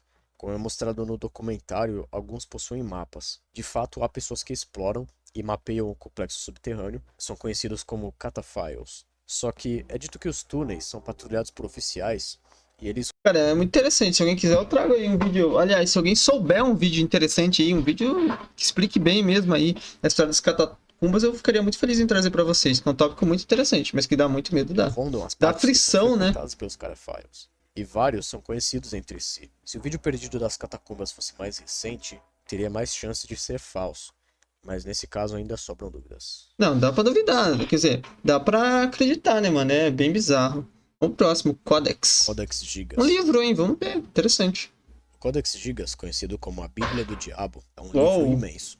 Possui quase Nossa! 1 metro, revestido com uma capa de madeira e Caraca! acabamento de metal. Suas páginas não são de papel. Foram feitas com pele de animal, também pesando 76 Caraca! quilos. Curiosamente, o livro possui pouco menos de 666 páginas. Claro, o aspecto mais conhecido do livro Ai, é a credo! ilustração de um capeta ocupando uma página inteira. Nossa O livro senhora! estava pronto por volta do século XIII, nos anos Nossa, mesmo na época do Voynich, né? 1200 e alguma coisa. Acredita-se que foi Deus confeccionado me em um monastério da Ordem dos Beneditinos. Diz a lenda que o livro foi feito por um único homem, Hermann o Recluso, um monge da ordem que quebrou Um suas cara que parece super gente boa, hein? juras do monastério e por isso ele foi sentenciado ao paredão. Basicamente, naquela época, eles amarravam ou prendiam uma pessoa numa parede e deixavam o cara lá até ele chutar o balde. Para que sua vida Caramba! fosse poupada, Herman promete fazer em uma noite um livro que contesse todo o conhecimento do mundo. Na calada da noite, desesperado, ele clama por Lúcifer, fazendo então um Nossa, o pacto. cara fez um Para pacto, mostrar mano. a quem aquele trabalho era Minha nossa dedicado, senhora. Herman faz a ilustração do diabo como sua parte do acordo. Depois disso, esse monge desaparece da história. Beleza. O Codex, em seu conteúdo, possui a Bíblia Vulgata, o alfabeto hebraico, Ah, história ok. Tem um. dos judeus e textos medievais, e também seções abrangendo medicina, línguas e conjurações ou exorcismos, quase como se fosse uma enciclopédia mesmo. Tem alguns detalhes muito interessantes sobre o Codex. A escrita não aparenta nenhum desgaste, indicando que ter sido escrito por uma única pessoa é Caraca. provável. O livro possui algumas ilustrações coloridas, o que não era comum nos livros da época. As letras que iniciam os parágrafos são grandes e ornamentadas, dando um toque extra à composição do livro. Possivelmente, o Codex Gigas foi confeccionado ao longo de décadas, planejado para que uma única pessoa escrevesse seu conteúdo, que não é todo o conhecimento do mundo, mas sim os que os monges possuíam. Todo o seu conteúdo é escrito em latim, a língua mais usada em manuscritos feitos na Claro. Europa. Nisso, o códice reuniria vários tópicos em um único livro. Compreensível o porquê a construção do livro não ter sido divulgada. Estamos falando de século XIII, onde os membros eram restritos às normas da época. Hoje, o manuscrito encontra-se à disposição na Livraria Nacional da Suécia. Agora é irônico como Tá aquele louco, né? que Cada dedicou coisa, sua mano. vida a Deus não ter seu chamado atendido na hora em que mais precisava. Será que sua fé não era o suficiente para que ele fosse tentado pelo diabo? Vai saber, né? Caraca, intrigante que ele falou aqui no final. Minha nossa senhora, muito bizarro esse tópico. Mas é interessante estudar também um vídeo sobre isso. Todos esses tópicos aqui são interessantes que dá pra gente ver um vídeo mais aprofundado, né, sobre eles. Seria bem legal, porque, caraca, o conteúdo é muito bizarro, né? Meu Deus, dá medo só de ouvir na parte do tópico. Imagina um vídeo aprofundado. Vamos ver, túneis de Erdstall. Erdstall refere-se a milhares de túneis espalhados em países na Europa Central, com a maior concentração presente em Alemanha e na Áustria. O termo Erdstall vem do próprio alemão, que Estábulo de significa pedra. estábulo de pedra. Não se sabe quando foram feitos e é difícil dizer qual sua finalidade, devido aos corredores bem claustrofóbicos. Em certas áreas, esses túneis ficam cada vez mais estreitos. Nossa, Isso, dependendo da que estatura da agonia. pessoa, Começa a dar aflição esses vídeos de túneis, estão loucos. se torna impossível passar. Os caminhos não se interligam e, mano, as entradas e saídas ficam em lugares totalmente Mas por que foram construídos, será? aleatórios, tipo no meio da floresta, assim. Para dificultar ainda mais, não há documentos ou registros históricos mencionando Erdstall. assim como o propósito teorizado sobre os túneis não são viáveis. São muito pequenos para servirem de armazenamento. Esconderijo também é improvável por conta das vias únicas e más condições de estadia. Tem um site de um grupo. Eu tava pensando que poderiam ser, por algum motivo, bunkers que estavam sendo construídos e tal, mas eu acho que não faz sentido pelo tamanho, né? São corredores estreitos, não salas, né? Um bunker você imagina que sejam salas, né? Bem estranho mesmo. Que estuda os túneis. Tá tudo em alemão, mas o que um tradutor não faz, não é mesmo? Doenças de causas misteriosas. Bem estranho tudo isso, hein, gente? Isso é louco. Creio que isso se trata das doenças chamadas idiopáticas, doenças que surgem de forma desconhecida. A que eu mais achei coisa falando é a fibrose pulmonar. Altera o tecido do pulmão e, por consequência, a respiração.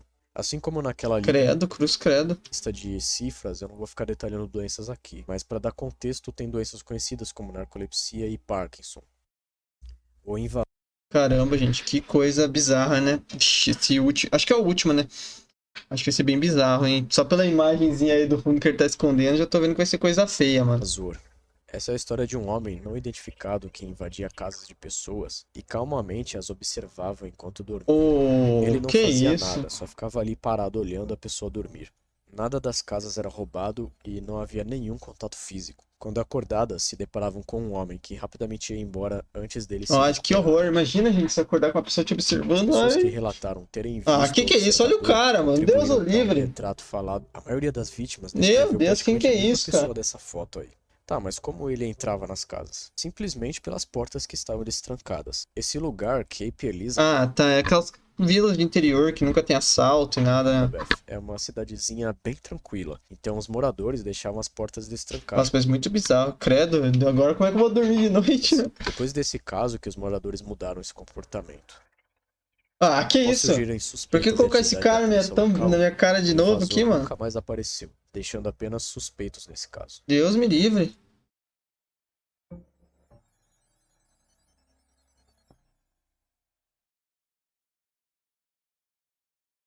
Peço perdão que em algumas partes do vídeo o Ah, áudio legal. ficou meio bosta. Ah, Eu que tive poucos isso. momentos bons pra fazer a gravação. Que isso, mano. Ficou perfeito o vídeo. Foi muito difícil fazer esse vídeo. A demora se deu Imagina, principalmente por nossa. complicações aí da vida e também por conta de várias alterações que eu fui fazendo. Eu adicionei, retirei, mudei um monte de coisa. É estranho Cara, ficou maravilhoso. porque eu sempre tinha a impressão de que não estava bom o suficiente. E mesmo Para. assim não saiu do jeito que eu queria exatamente. Bom, se você tiver algo a agregar em alguns dos tópicos mencionados, não se esqueça de comentar aí, beleza? Enfim, se gostou, considere deixar seu apoio, like, inscrição, comentário. Fique na paz e até a próxima. Você também, meu irmão. Nossa, que vídeo maravilhoso, hein, gente? Fantástico. Um vídeo aqui, um prato cheio pra gente, né? Vamos ser sinceros. Cara, o conteúdo desse cara é muito bom. Espero que ele poste mais, assim. Eu não sei a situação da vida dele e tudo mais, eu sei que é complicado. Mas espero que ele poste mais e mais, porque é um canal muito fantástico. Ele é muito bom no que faz, né, mano? Incrível, maravilhoso o vídeo. Fantástico. E deixem aí nos comentários os tópicos que vocês mais gostaram, que vai ser bem legal, tá bom? Já deixa um like, se inscreva no canal. Tô editando dia meio-dia, 7 da noite. Tamo junto, é nóis.